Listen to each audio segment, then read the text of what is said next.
Today on the show, we go on a vision quest. We choose principles over money, and we keep one bullet in the chamber for the big finale.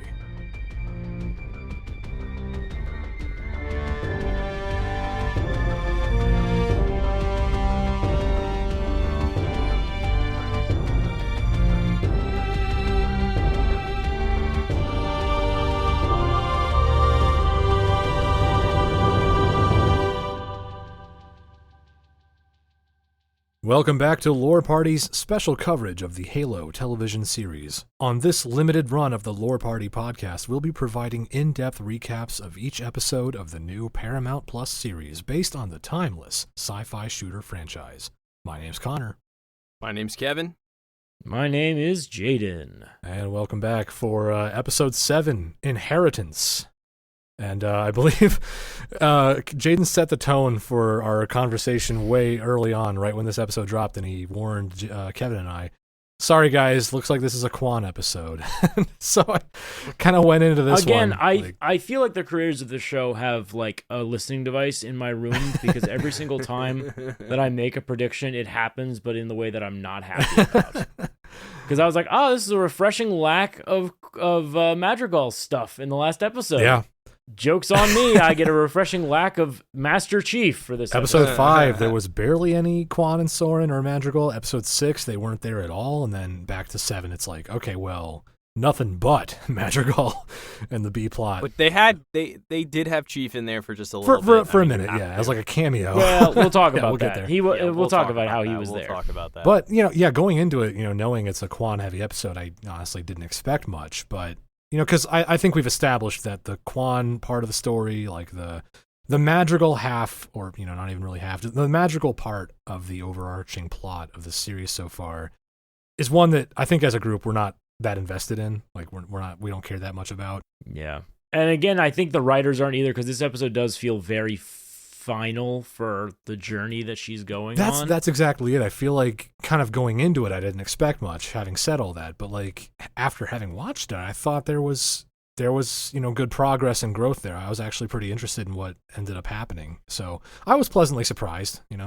I also am kind of in like a middle ground with this, because at first, like, I wasn't really into the episode in the beginning, and I was texting Connor, and I just remember being like, this is really boring. And Connor was like, no, it's good, just keep watching. And I watched, and I think by the end, I have a lot to say in my wrap-up, but I definitely think that at the end of it, I felt more satisfied, but like, I think the whole first half, I just did not give any fucks. I was just like, come on. It had to get off the ground, but I feel like at the end, it really kind of came into its own, at least a little bit. Which is an allegory for the show in Kind of, general. yeah. Look, I think the actors are good. The actors I think are all great, the actors are really good. Exactly. The actors are absolutely doing the best with what they've got. For sure. And What they've got is not great. And I think that Yeren Ha is actually really, really good. Oh, yeah. She's killing it. I think she plays the teen angst kind of thing, like, really well. But I am just, the story is just, it's taking a really long time for me to get, like, yeah, I guess, invested. It's a slow burn, for sure. I think so. Well, let's get through this recap. Good Lord. This recap as quick as possible so that we can get to our thoughts, because I feel like we're jumping ahead of ourselves a little bit here. All right, so right before we do this recap, we're going to hear a word from our sponsors, and then we'll get right into it.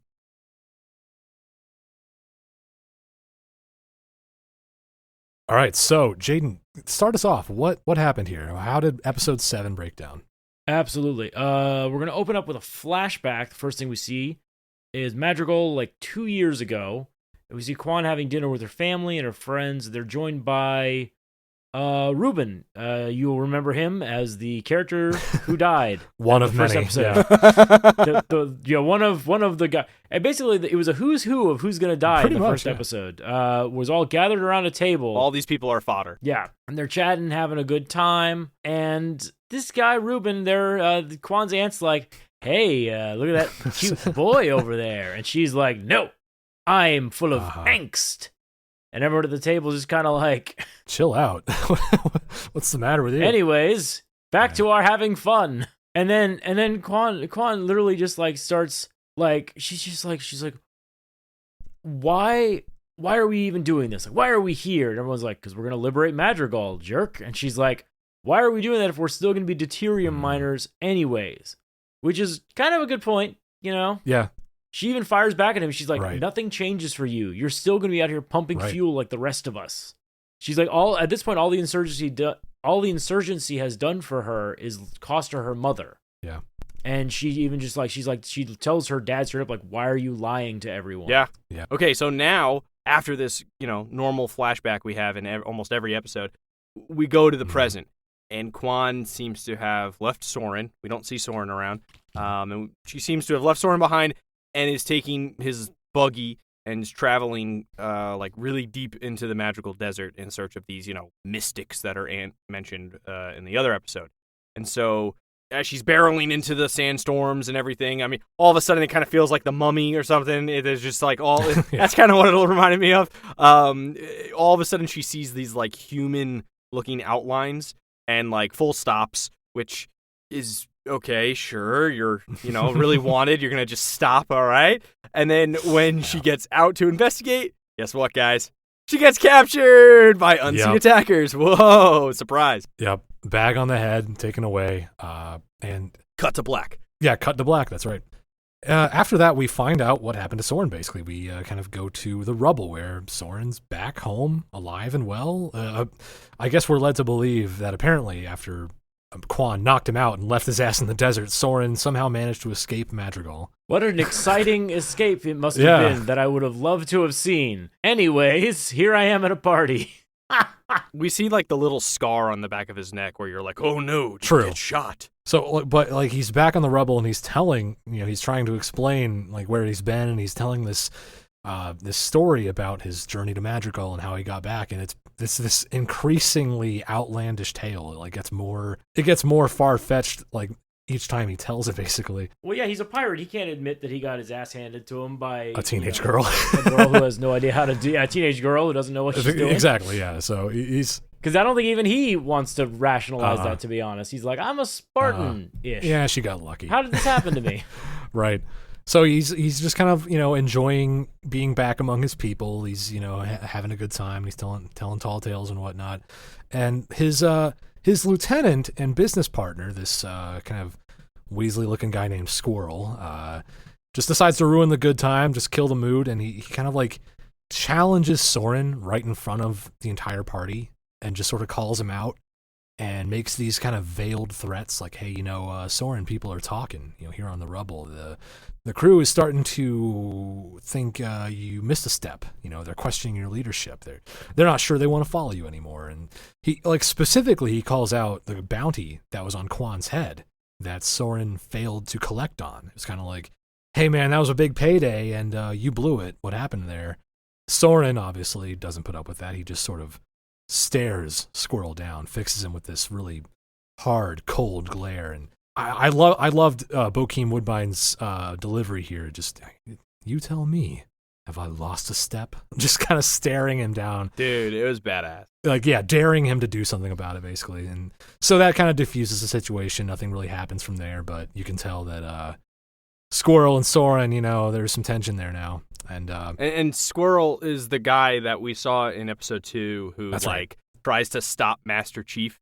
Yeah, he was the forklift dude trying to. Yeah, he was the guy who was like trying, and he was like laughing at Master Chief and everything, and so he's been in a couple episodes, but like a squirrel, at least we see it. If you think about it cinematically, we see it through Soren's eyes. He's a squirrel. He's nothing. He's just an extra, if you will. But now he's not so much. Exactly. And so now, this is the part where I got a little confused, guys, because I thought I was watching Halo on Paramount Plus, but apparently I started watching Doom. Oh my god. Yeah, I suddenly Quan's hanging out with the Bene Gesserit or whatever. I don't know. Yeah. Welcome to Gom Jabbar, guys. This is the new Gom Jabbar podcast. My name's Leo. That's Abu, and Kevin's joining us for some reason. Hey, what's too. up, guys? I'm the sandworm. Anyway. Because we see Quan with a group of mysterious desert ladies. And she figures out that these are the mystics that her father visited. Again, this is the part, like, I must have zoned out when I was on my phone because I was like, mystics? Desert? What? This is Dune. What show are we watching here? Yeah. God. Okay. And then they basically tell her, I forgot, I don't know how to pronounce the name, like Desert Trada? Desiderata. Desert, yeah. Desert Delady says she's not ready, and Quan basically is like, "No, I will fight anyone I have to finish what my dad started." She's like, "I am all that's left of my family. Rage is all I have left." Yeah. And so Desert Delady decides that she will help Quan because we need the show to keep going. But meanwhile, we get to cut over to my favorite character. Yeah, speaking of the Madrigal section. Yeah, speaking of keep going, Vishnu still in his car, his little Cybertruck with the V's all over the place, and it's even on the seats. The V is even on the seats in the car. Okay, we need to talk about the car. I talked about this in before we started the recording, but that car does not drive right. I don't know what it is about that car. It's terrible. But it just CG. like glides along the desert. Yeah. It is the most out of place vehicle ever. Well, and I know that's the point, but I'm still angry about it. So because it looks so dumb when it drives. I feel like it should have like the Jetsons noise coming out of it when it drives. So now we see Venture alone with one driver and not like a fleet of cars or anything, but we see just like the two dudes. Like, I think that feels a little weird, if you're like still, even though you're in charge, he's still kind of wanted, if you will, by the where's locals. your entourage? It's nothing. It's really weird. But basically, Venture's in the car, in the back seat. They're driving around, and Venture's just waxing around poetically about his place as ruler of a barren hellscape until his driver is just like, better to rule over hell, than serving heaven. Yeah, pretty much serving. And so Venture's like kind of sitting there like, oh, okay, I guess. And then all of a sudden it cuts and you see the dashboard of the car, which I thought was really cool because personally I've been shopping for an EV lately, and I thought this one had a pretty interesting looking OS. That's just a dumb little thought of mine. But then all of a sudden his driver informs him that Quan is still on Madrigal and is alone now that Soren has escaped. And Venture is kind of concerned. How did they know that, by the way? Yeah, I thought that was the weird driver too. mentioned that there was a cargo captain that they questioned, and that kind of implies that Soren hitched a ride with Soren hitched a ride with someone, and then that. Yeah. So then Venture is kind of concerned that Quan might find and like make contact with quote them, referring to like those mystics, because he knows who they are. And so he says, okay, we're gonna sit off, we're gonna find her. And so then he says, those witches are what made Jin Ha so dangerous. So, okay. Now it's like, all right, maybe this weird Dune-esque thing is more important than we thought it was, I guess. Yeah, there's some weight to it. Yeah, so while that's happening, Soren is kind of dealing with his own power struggles, his own political considerations, and he decides to kind of find Squirrel and corner him and get him alone. And the atmosphere is tense, obviously, and you think it's gonna get violent. And Soren's just staring Squirrel down, and Squirrel thinks like, oh, here it comes. He's about to beat the shit out of me or something. He's gonna kill me, and like it's gonna it's looking dangerous. But Soren turns out that he's here to kind of mend fences a little bit, and he tells Squirrel, you know what, I haven't shown you the appreciation you deserve, and you've been really stepping up a lot lately, and I think I owe you a solid here, and I'm going to go ahead and let you take the crew out on that heist you have planned, because Squirrel mentioned a plan he had earlier, and so now Soren's kind of giving him the green light for it, and it's like, oh, maybe they're cool now. Maybe Soren's like, maybe he's maybe he's a nice guy after all. And this is weird because we've seen how Soren treats his people, and it's kind of suspicious to suddenly be so cooperative, I guess. Like, this is a little out of character for Soren. And he demands the chickens and stuff. Earlier they were like smuggling chickens or whatever, and Soren's like, yeah, give me one. So like the way Soren sort of rules the rubble it's definitely suspicious that he's suddenly trying to be friendly with Squirrel. But Squirrel doesn't seem to think twice about it, and they set off to hijack a lightly guarded UNSC freighter. He's almost like excited. Yeah. He's like, oh, wow. Yeah, he's like, boss man thinks I'm going to do something. yeah, he has Maybe because I showed him up a little bit and I showed some courage and some spunk, he'll put me in, coach. Like, you know, like he's that's probably kinda how it thinking, felt. yeah, squeaky wheel gets the grease. Like, I'm finally climbing the ladder a little bit. So yeah, the plan is to hijack a UNSC freighter that's apparently lightly guarded and hauling extremely valuable slip space engines.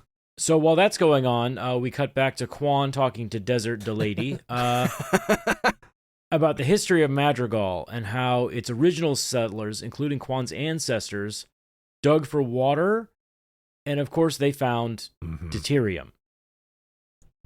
And that also brought with them what she called, quote, a visitor from another time, perhaps from another existence. The visitor passed on a responsibility that has been inherited by generations of the Ha family ever since. Again, this is not Halo anymore. This is Dune, Avatar, Star Wars land.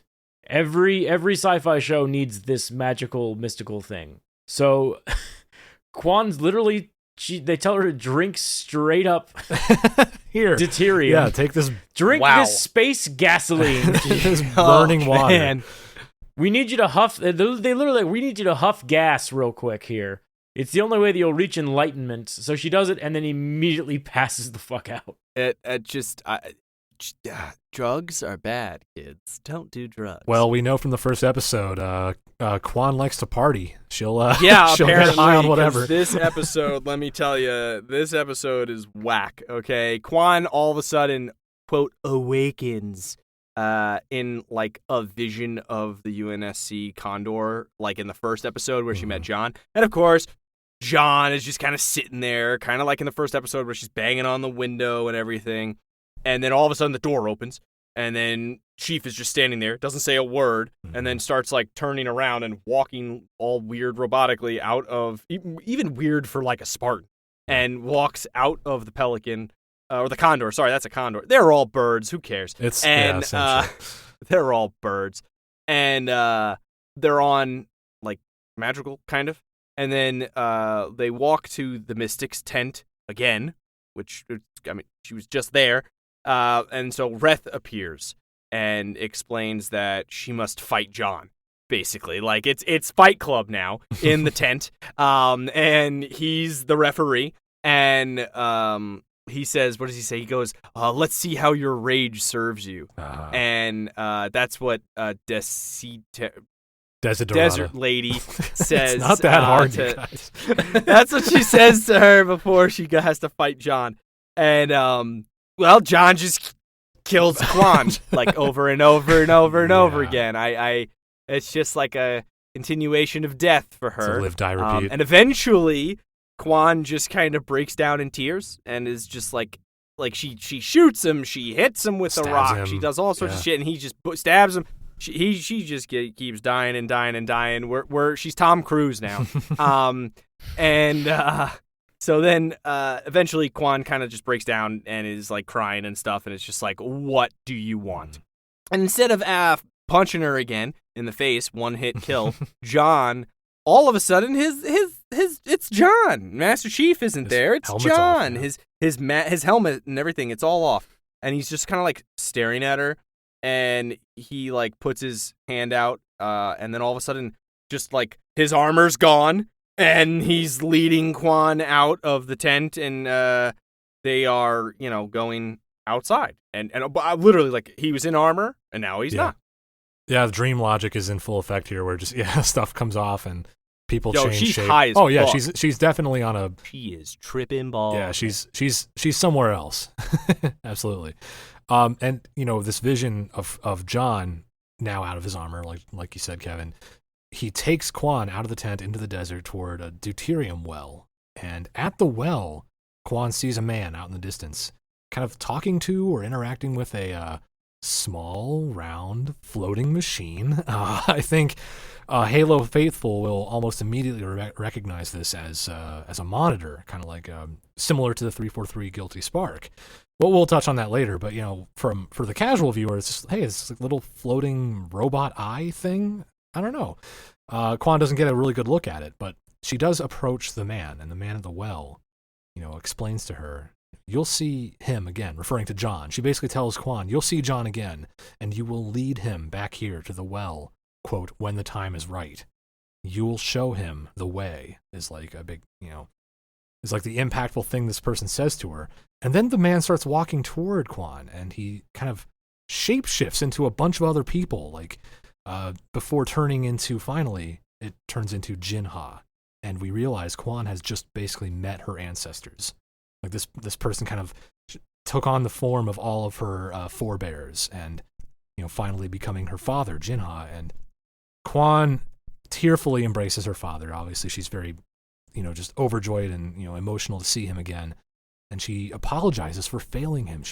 She's sad, hurt, frustrated, and all these things are flooding out of her when she has this vision of her father. But Jin comforts her, and he apologizes. He says, I'm sorry, I should have told you about the well sooner, but I wanted to protect you. But he does kind of explain that the well is not just a well, it's a portal that will apparently only reveal its secrets when Madrigal is safe. And, that Kwan takes this to mean like, oh, well, I'm only going to find out what the well is when I get rid of Venture and free my planet. But she kind of, again, like breaks down, like has this inadequacy complex. I can't do what you did. I'm not a leader like you. But Jin sort of encourages her again. Like, you don't have to be me. You're still capable of great things. And, a quote I really liked that he said was, look how far you've come all on your own. You have strengths that I never had. So really just kind of gives her some inner strength there and encouragement. And in parting, before he sort of fades away and Kwan wakes up, he tells her to go back to where it all began. And that's where the vision ends. So quite a quest that she went on. Absolutely. So basically she was told, you got Digimon the movie, go back. And then also the well is a portal. So now she's going to fall in the well, and it's going to be a kid in King Arthur's court. And she's going to play baseball for King Arthur. I don't know. Okay, just sorry. But like all the things that kept getting said, I was just like, okay. This is like, the show is an amalgamation of other better things. They just kept taking stuff. So while this is all happening, meanwhile, Soren and his crew successfully rob the UNSC vessel, which, once again, a really cool event that I really wish I could have seen. They managed to take the ship relatively easy, it seems like, because they're all just having their way with the ship's cargo. They're just taking whatever they want. And in the middle of this, Soren's like, hey, Squirrel, come over here for a second. And Squirrel's like, oh, hey, what's up, boss? And then Soren just... Again, the forklift is the true hero of this show. He drives the forklift and drops it on Squirrel's foot and pins him to the ground. Yep. And everyone else just keeps stealing stuff. And Squirrel's like, please, guys, help me. And then Soren's like, remember this. Just I'm in charge, okay? All right, cool. Kiss on the forehead. All right, get back to work. Well, they're back on what is it? The rubble. Yeah, they're back on the rubble by then. But it's funny too is if you look at like the engine essentially that they steal, it literally just looks like a freaking intake manifold. Like it looks like a catalytic converter. Yeah, it's just literally like it's. Again, in canon, the slip space drive's like this giant fucking building-looking thing. Yeah, I think they're. I'm hoping it's just parts. I think they're just. I think they are piece. driving. They're just like the drivers are just components of slip space engines, most likely. But yeah, I thought. I hope so. If anything, they stole a DMC motor, like for all the DeLorean fans. I'm on a lot of quips today. They stole a DeLorean motor. That's what it was. Hey, those That's are what I'm valuable. going to say is canon. I'm sure you can get a yeah. good buck for those. Yeah. Hey, DMC is in business, guys. They'll build you one. Oh yeah.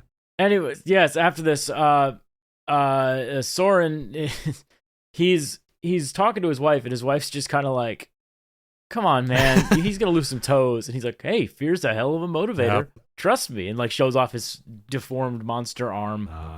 And then of course Liara's like, just like, what's wrong? What's really wrong? Why did you have to crush that man's foot? It's like, I'm just mad about the kid. Yeah.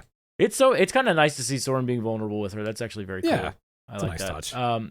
You know, he's like, besides, she's probably dead by now anyways. Like, he's literally, I think he was like trying to ask his wife to, like asking but not asking. Like, come on, can you get me to go back there? Because she was like, actually, because he's like, she's probably dead. And she's like, actually, the bounty on her just got tripled again. And he's like, oh, really? Yeah. Yeah, he's kind of like, what? Interesting.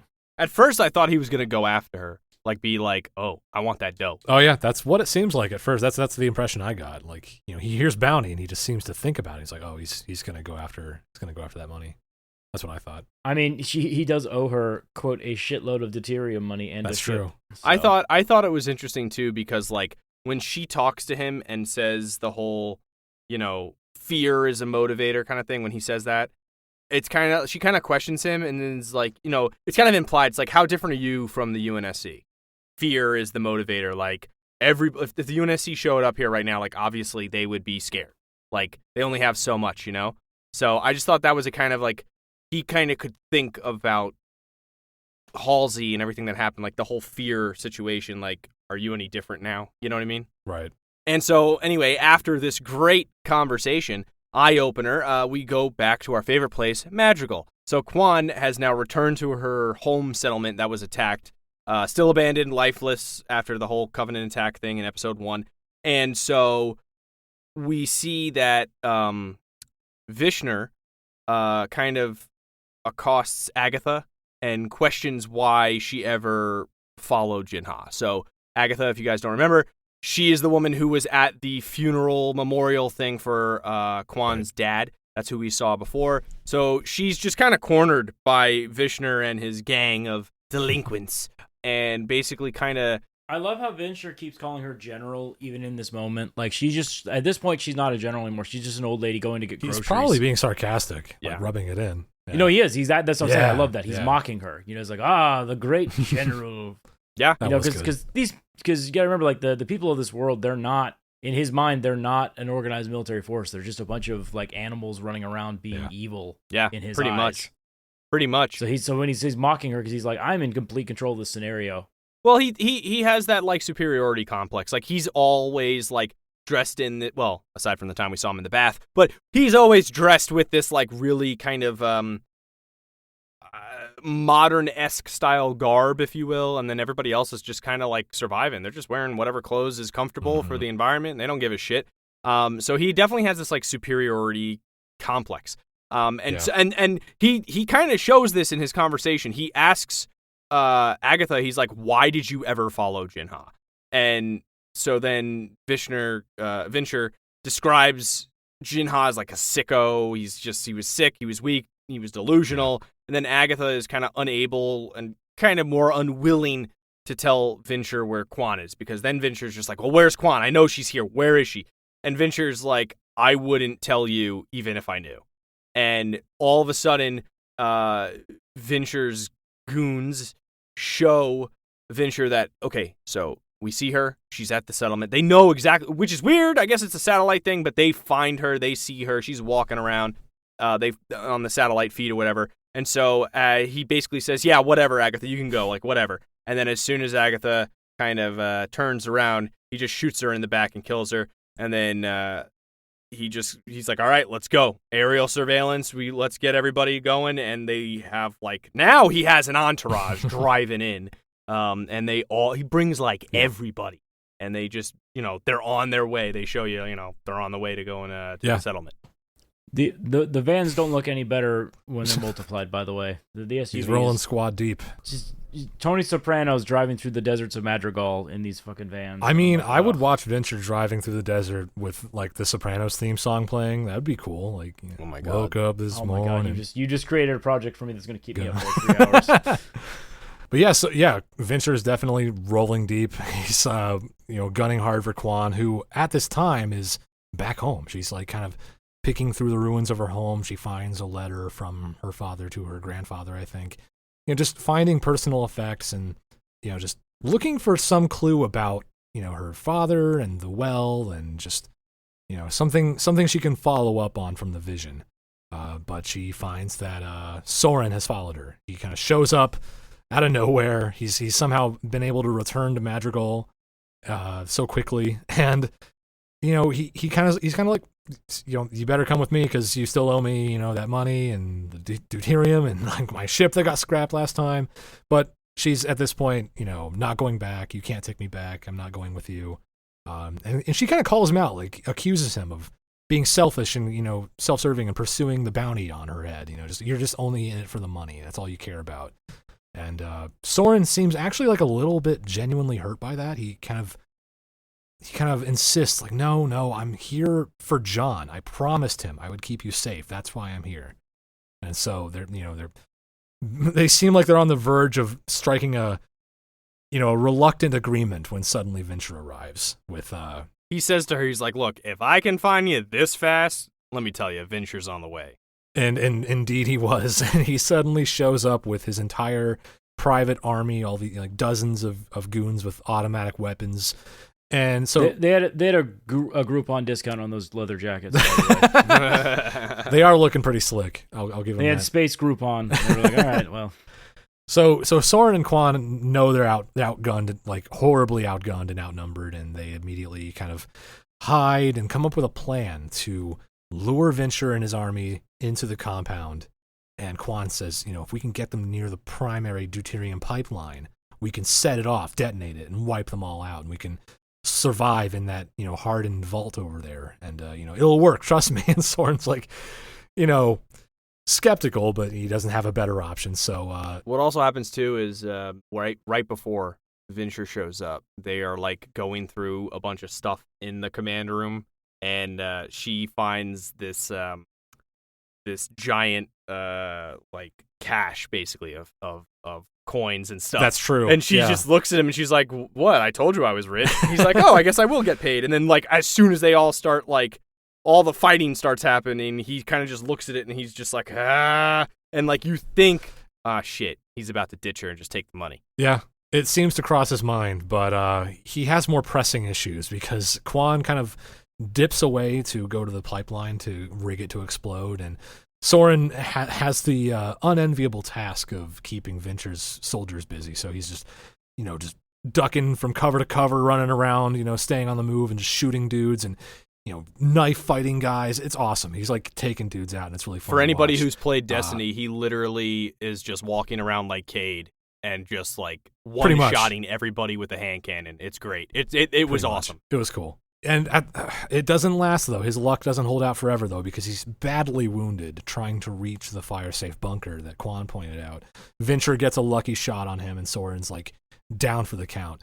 But Quan shows up in the last second. She's managed to find a UNSC rifle, and she shows up, takes the shot, ignites the pipeline, and at the last second helps Soren into the bunker while Venture and his troops are incinerated. But Connor, it was Connor, what's the number on that weapon she picks up? Yes.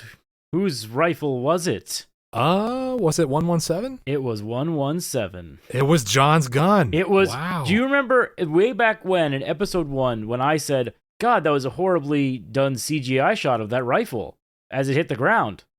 Now we know why it was there. Dun dun dun. So that she can find it in a completely different spot from when it landed and use it to save the day. It was great. I liked the symbolism there. Yeah, that was pretty cool. Hey, he said he liked something.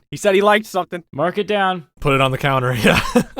God, we're up to 3 things. Just flying through this show. I'll tell you what. I promise if we do another show, everyone, I'll be a little bit less negative. Maybe. I don't know. But so after this, after everything's calmed down, Quan basically gives almost all of the stash box money to Soren.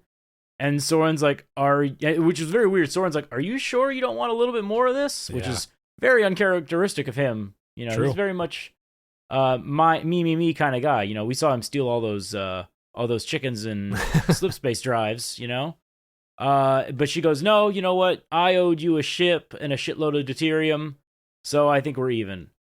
And he's like, all right, cool. So as he's walking away to his ship, my favorite interaction between the two of them, she goes, we'll see each other again. And he's like, God, I hope not. And so that's where we end the episode. Kwan's going to go liberate her planet. Although she cut off the head of the snake, so we'll see how much longer it takes for her to kill the body. Yeah, with Venture gone, there might be hope for Madrigal. We'll see.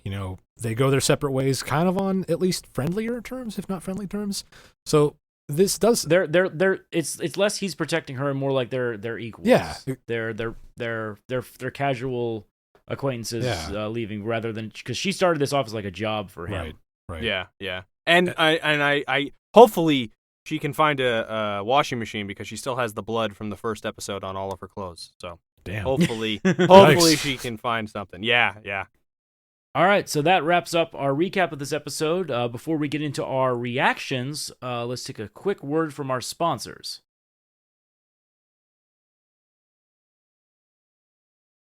All right, guys, now that we've heard from our sponsors, let's start with Connor for your reactions on this episode, this fantastic addition to the Halo series. Gladly. Yeah, like I said at the top, I was pretty pleasantly surprised. I think at first I was dreading an episode that was nothing but Kwan and Soren, but it turned out pretty well because I feel like earlier on, like on episode 4, episode 3, like when we were bouncing around between the kind of main A plot with John, Policy, Cortana, all them, and then kind of swinging back to Kwan and Soren, like the bouncing back and forth between those two arcs felt like busy and kind of distracting, and none of us were really big fans of that. I feel like the last few earlier episodes, but this time when we're just focused on Kwan and Soren, I feel like this story thread felt like it had more room to breathe.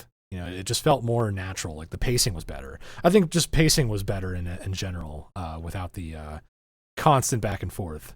Also, I'm really happy with some of the payoff here in terms of Kwan's character arc and her kind of realizing that her struggles to free Madrigal is, she's realizing that's a dead end obligation that she felt she had to live up to. It's like I wasn't really even buying that it was something she genuinely wanted to do. It was just something that she felt she had to do and it was expected of her. But in this episode, I really enjoyed finally watching her free herself from that burden. I kind of liked, her having that realization. That was genuine growth that I liked watching. So yeah, good character moments with Kwan. Also, I just loved the tease of the Forerunner monitor. That was cool. That was fun for me. And the Ancestors sequence in general was really interesting. I just loved the kind of people shape-shifting into her other ancestors and then into her father. And the scene between, Kwan and Jin was just really touching and well done. So, and also, Soren, kind of like we've touched on, acting a little out of character and doing some selfless stuff was also interesting character growth. So I just saw a lot of growth and a lot of like development here. I'm just glad to see that. So also, this episode kind of had it all because we had a pretty cool battle too. The battle scene at the end of the episode was a really nice touch. I was having a great time with Soren's fighting. It seemed like I felt like I was getting a vibe of a combination of Spartan training and pirate tactics. You know what I mean? Where it's like, he's really brutal and effective, but a little underhanded and kind of like down and dirty street fighting. I loved it. It was fun. Yeah, it was cool. It's a double-edged sword here that we've lost Venture. It's because like it was a badass death, but I'm a little sad that we've probably seen the last of him. It's not entirely. Yeah, we didn't see a body. There could be a shot of him like crawling out of a hole somewhere covered in soot. Yeah, there's no body. I didn't see anything. It's not impossible that he could come back. But at the very least, we got a couple more scenes of Burn Gorman just hamming it up. I always love that, so that was always fun. The only things I was kind of irked about, like my only major gripe with this episode was like the Franco angle. Back in episode 4, Kwan and Soren return to Madrigal and they're kind of ambushed by this, professional assassin named Franco that Venture sends after them. Mm-hmm. And like, that whole thing felt like there would be follow-up to it. I kind of expected Franco to return as a secondary antagonist and a serious threat, but it kind of seems like that plot thread was dropped here. Like, I was especially interested to see if there was anything to Kwan and Franco's eye contact in episode 4. Like, it seemed like they knew each other. I thought that would be followed up on, but it was just kind of dropped and left there. So I was a little disappointed with that, but otherwise, I was pretty happy with this one in general. Kevin, what'd you think? So this episode was something that I wasn't really into in terms of like most of the whole thing, aside from the like the ending. I guess you could say like aside from the like last part with aside from the battle, but also like learning about the history of her family. So the magical story was not something that I was looking forward to, especially when Jaden texted me, or us, I should say. Until the end, like until we kind of figure out what's the real purpose of the magical story. So when I saw Guilty Spark or whatever he was, whatever the little giant floaty thing was, that's when I kind of was like, okay, I guess this means something to the overall story now. Mm-hmm. So it kind of made me realize, all right, I guess magical does finally, I mean, every episode we've done, I've said like, what's the point? What is the point of this story? It means nothing to the overall story. It's just like a subplot that doesn't tie into really anything. Now we know it kind of does. Maybe because with that thing, for those who are new to Halo or who do not know what the hell Guilty Spark is, it's definitely going to tie in. That's all I'll say. It's definitely going to tie into the main story. I'm excited for that. In a big way, a very big way. So that's kind of where I was like, all right, okay, all right, I'll pay attention now. I thought the scene where Quan says how like everyone will be doing the same thing after the liberation or whatever is really, I thought that was really awesome because it was a great way to kind of show how it doesn't matter who's in charge, you're still going to be shit. You're still going to be doing the same old bullshit. You know, it just a power vacuum, another rich asshole or another, power hungry person is going to take the place of whoever you defeat. I.e., now we have Venture, who's supposedly gone. Who's going to take the place? Like, that's a power vacuum. Who's going to take the place of Venture? So I thought that was pretty cool. The whole, like, it doesn't matter. Like, none of this matters. What's the point? I don't see the point. And I thought that was a good, realistic viewpoint. And I thought it's funny, it showed a lot of maturity in the thought process. Like, if that makes sense for, like, a person who's young like that, I thought that was pretty cool. Yeah. I thought the cinematics, though, were not the greatest in this episode. The green, blue screen, whatever it was not very convincing. The instances that got me were, like, when Quan stops the car in the desert. The car was not moving. They used, like, the camera to make it look like the car was moving. It totally threw me off. And I have a giant TV that I'm watching this on, and I'm like, whoa, that was weird. And then Kevin bragging about his access to large all TVs. All right. It's a nice TV. That's all I'm gonna say. That was weird. And then what was in the end when she's standing on the rock and Soren is flying off. Mind you, Soren's ship, I do not understand the physics of that ship. It looks like it's gonna break apart. I don't understand that ship at all. But when he's flying off and it kind of shows Quan on this rock and then like it does this weird pan, it was so obviously like a green screen or whatever. It threw me out. So I have to defend Soren's ship a little bit. One of my favorite ships in all of Star Wars is the Nebulon B frigate. Oh yeah, and it looks very similar to that ship, where it's got that skinny midsection, classic, with a big engine on the back, and it's just. I dig it too. Beautiful, horrifying kit bashed ship. I love it. I don't think it's ugly. I just thought, like, my brain for physics, I was like, well, if one side is too powerful, then it just literally snaps in half and breaks apart. So that was like, this is a sci-fi show. Yeah, I know. Well, hey, physics they don't need to important. make sense. Science. So I thought the Master Chief scene with the tripping stuff, the whole drug-induced scene, very Homer Simpson, hanging out with his fox. Find your soulmate. Dude, I was just like, the whole time I'm just sitting there and I'm like, what's going on? Because you hear the priestess or whatever she is. You hear her keep saying again. And I'm like, is that actually her? Is that not her? I don't know. I was just like, what the fuck's going on here? Yeah. I did really enjoy seeing the different generations, though. Yeah. I thought that was really cool. Yeah. It was a really good way to showcase how long humans have been on this planet. Yeah. It gives a lot more context to the whole pioneers thing because they say, oh, your family was, they were pioneers. And I thought that was really cool to see the first generation. And they just, as they're walking towards Quan, like, it just keeps changing and changing. And you get, like, I think, like, 6 or 7 people. And I thought that was really, really cool.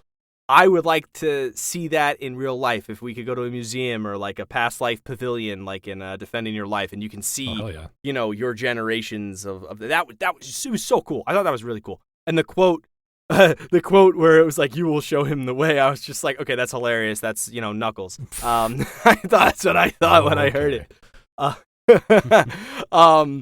But yeah, I didn't hate the episode. I thought the ending was really good. Like, the whole fight scene was great. Again, this episode was a Soren episode, in my opinion, only because I think Soren saved the episode a lot.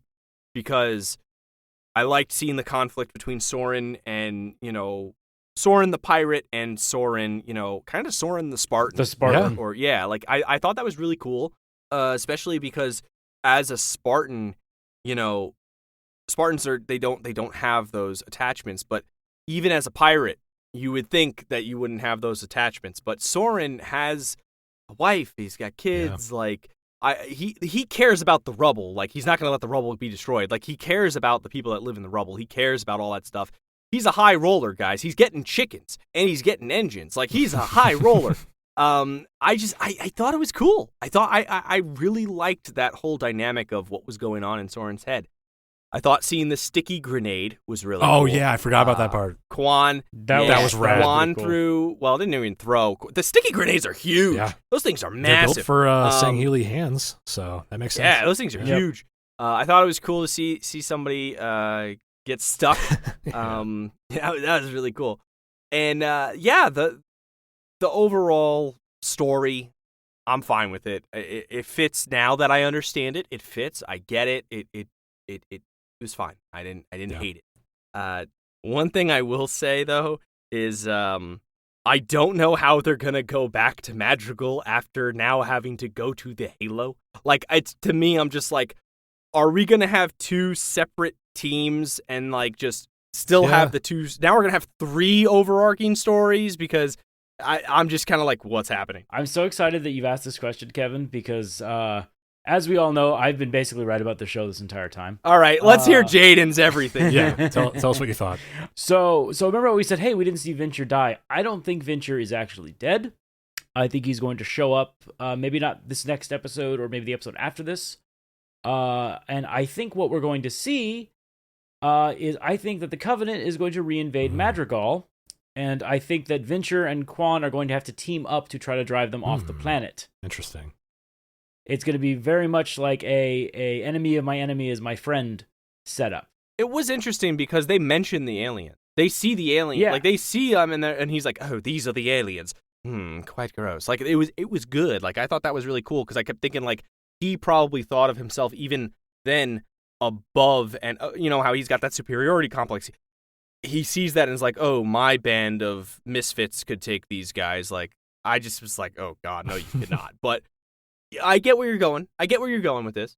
I think that this portal that she's speaking of may or may not be a portal either to a Forerunner facility or maybe even to Halo itself. Oh, it's a Stargate now. Now we're throwing in Stargate. Yes, okay. now we're throwing in Stargate. Okay, Again, okay, yes, okay.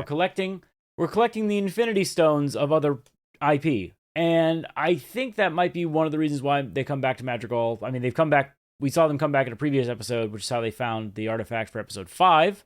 And so I'm thinking maybe that'll be something like that. I mean, I did say one of my headcanon theories that I wanted to see happen was that Quan liberates Madrigal and then it immediately gets glassed by the aliens. That would be like an awesomely poetic, like, sad moment. That would be a Game of Thrones ending for the season. But I honestly don't think we have enough time for all of the plot threads that I have written in my head for them to be doing. So, has it been greenlit for a season 2? Do we know that yet? I'm not aware of that yet. I haven't heard that it has been. Okay. I mean, but I would assume it's probably going to get a season 2. It seems to be doing, I think it's likely, decently well on the Paramount Plus. Yeah, it's probably pretty likely. So that's probably where we're going season 2, maybe, if we're going to, if Venture, we'll find out next episode if Venture is dead or not. But I have a feeling that, or maybe we won't even find out until the episode after. See. But I think this might be the last we see of them, the last we see of Madrigal for this season, maybe until the end, because it did have a very final ending feeling to it. It felt like a bookend, yeah. Yeah, it felt like,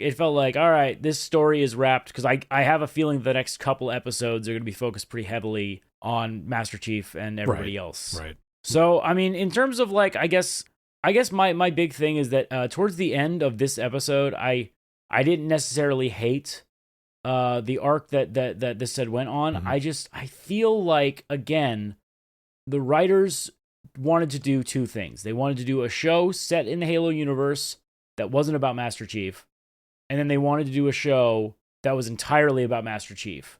It felt like two producers were fighting, and so the main producer said, all right, both of you go to your corners, write some scripts, and then we'll see which one we like. And then when they both did, he went, you two did such a good job, we're going to do both of your stories. And they went, really, Dad? And he went, of course, kids. Who wants an ice cream? So they did both stories together. And which is why those first couple episodes are such a mess when we keep jumping back and forth. Yeah. Because like when these episodes stand on their own, when the stories stand on their own, they're better. I agree, yeah. The last two episodes have proven that. Yeah. And I feel like it's such a waste to go back to the old formula, and I hope they don't do it. I also think that because they are so, like, distantly far, like, at least in Game of Thrones, for instance, it's like, okay, they're only, like, 1,000 miles away from each other kind of situation. This is, they are on different planets. Yeah, like, it just, light like, years. how, yeah, like, what's gonna happen, There's no direct influence. Their actions directly impact the story. Like, the game, the houses... Like what the Martells decide to do affects what the Tyrells and the Starks do. Whereas with this, it's like, no matter what Quan does, the Covenant's still winning the war. Yeah. No matter if Madrigal's free or not. Which is why I'm like, please do the glassing thing. That'd be so cool. But yeah, we could see. I could seriously see that happening, and maybe the next season or the end of this season, where it's like, Fincher's alive, but he has to work with Quan, and Quan doesn't trust him. So like they have like a whole like, will they, won't they betray each other kind of thing going on. Can I ask you guys a quick question? At the end, when they explode the mine, if you will. When that happens, all of a sudden, like, liquid falls from the sky. Yeah. Is it water, or is it more? Is she getting high again? Because she was really happy. So I wasn't sure, like, what was falling. I'm pretty sure that was deuterium or just acid rain that was immediately kind of falling on. Yeah, like when she was looking up, it was just pure cancer. Just pure cancer. Like, that's definitely toxic and or radioactive, and you probably shouldn't have your mouth open looking up into that right now. I thought that too. Again, to steal from other IP, it was the ending of Holes, where it's it's raining and they're all happy. Yeah, it was symbolic. D10, yeah. Except that instead of rain, it's fucking It's poison. deuterium. Yeah, it was symbolic though, I guess. But no, I guess to put a pin in this, I do feel like I think we're in agreement that just the arcs kind of met their kind of logical conclusions in these last couple episodes, or at least like kind of chapter ends, I guess. And yeah, I'm just seeing like I'm seeing the point where the kind of John arc and the Quan arc that can kind of converge and sort of form a cohesive story together. Like they felt a little too divided for a little bit here, but they're starting to converge a bit, which is in an interesting way too, which is cool. So I am excited to see where this goes. Yeah. Like I just really like. Whether it's good or bad, I want to know what the hell is this story they're going to tell, because same. I have played the games. I have, seen what's going to happen. This is all leading up to it in this world, if you will. So I'm fine with not seeing the main Halo story. Like, I've seen it 1,000 times already. It's fine. But I want to know, how the hell are they going to get to the Halo? What's going to happen to Reach? Like, I'm very curious as to what the writers put in here. What are we going to see? Yeah, I'm excited to see more. Are they not going to glass Reach? Are they going to glass Madrigal instead, and then Reach is going to be fine? Like, I don't know. Yeah, we'll see what happens. Well, that about wraps it up. We hope you enjoyed this episode, and if you did, please take a second to rate and review us on Apple Podcasts. It really helps us grow the show. And be sure to connect with us on Twitch, Instagram, Twitter, and YouTube at lore_party. Thanks for listening, and we'll catch you next time.